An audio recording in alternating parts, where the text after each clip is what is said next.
जय माता दी दोस्तों, हैप्पी दिवाली। दोस्तों, माता रानी की कृपा आप और आपके परिवार पर बनी रहे। घर खुशियों और सुख शांति समृद्धि पुत्र पौत्र से भरा रहे। जय माता दी दोस्तों। हर साल भाद्रपद माह के शुक्ल पक्ष की अष्टमी तिथि से महालक्ष्मी का प्रारंभ होता है। माता लक्ष्मी की पूजा के लिए समर्पित 16 दिन धन वैभव खुशहाली उन्नति के लिए महत्वपूर्ण होते हैं। महालक्ष्मी व्रत भाद्रपद शुक्ल अष्टमी तिथि से अश्विन कृष्ण अष्टमी तक होता है।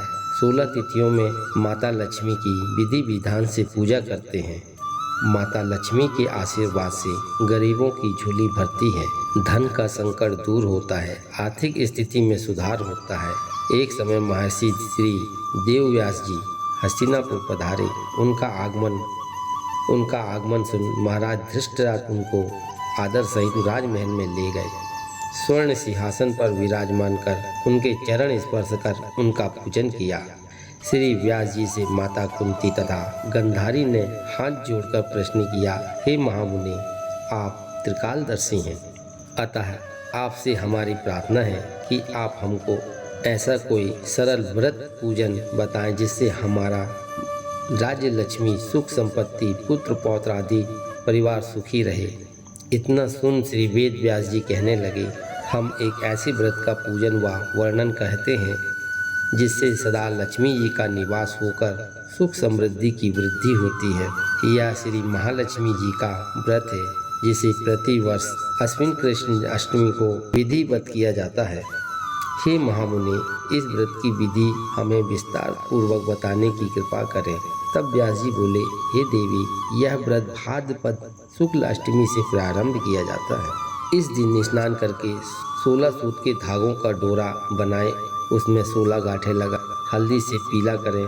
प्रतिदिन 16 दूब व 16 गेहूं डोरे को चढ़ाएं। अश्विन कृष्ण अष्टमी के दिन उपवास रखकर मिट्टी के हाथी पर श्री महालक्ष्मी जी की प्रतिमा स्थापित कर विधि पूर्वक पूजन करें। इस प्रकार श्रद्धा भक्ति सहित महालक्ष्मी का व्रत पूजन करने से आप लोगों की राज्य लक्ष्मी में सदा अभिवृद्धि होगी। इस प्रकार व्रत का विधान बताकर श्री व्यास जी अपने आश्रम को प्रस्थान कर गए। इधर नियम अनुसार भाद्रपद शुक्ल अष्टमी से गंधारी तथा कुंती अपने अपने महलों में नगर की स्त्रियों सहित व्रत का आरंभ करने लगी। इस प्रकार 15 दिन बीत गए।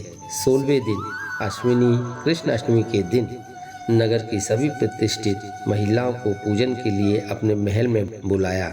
माता कुंती के यहाँ कोई भी महिला पूजन के लिए नहीं आई।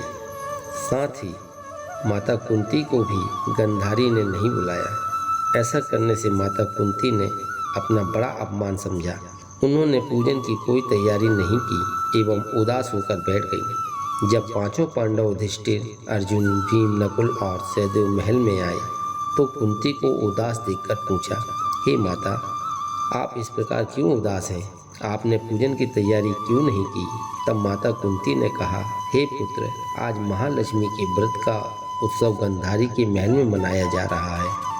उन्होंने नगर की समस्त महिलाओं को बुला लिया और उसके 100 पुत्रों ने मिट्टी का एक विशाल हाथी बनाया, जिस कारण सभी महिलाएं उस हाथी का पूजन करने के लिए गंधारी के यहाँ चली गई, लेकिन मेरे यहाँ नहीं आई।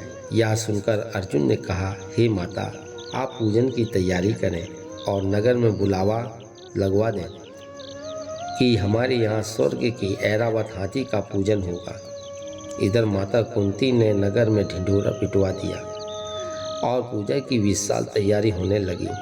उधर अर्जुन ने बाण के द्वारा स्वर्ग से ऐरावत हाथी को बुला लिया।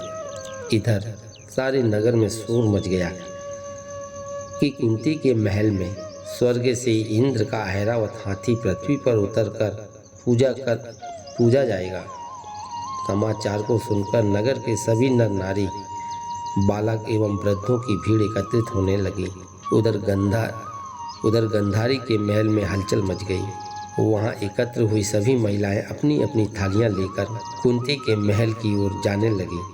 देखते ही देखते कुंती का सारा महल ठसाठस भर गया। माता कुंती ने ऐरावत को खड़ा करने हेतु अनेक रंगों के चौक पुरवाकर नवीन रेशमी वस्त्र बिछवा दिए। नगरवासी स्वागत की तैयारी में फूल माला, अबीर, गुलाल, केसर हाथों में लिए पंक्तिबद्ध खड़े थे। जब स्वर्ग से ऐरावत हाथी पृथ्वी पर उतरने लगा तो उसके आभूषणों की ध्वनि गूंजने लगी। ऐरावत के दर्शन होते ही जय जयकार के नारे लगने लगे। सायंकाल के समय इंद्र का भेजा हुआ हाथी ऐरावत माता कुंती के भवन के चौक में उतर आया। तब सब नर नारियों ने पुष्प माला, अबीर, गुलाल, केसर आदि सुगंधित पदार्थ चढ़ाकर उनका स्वागत किया।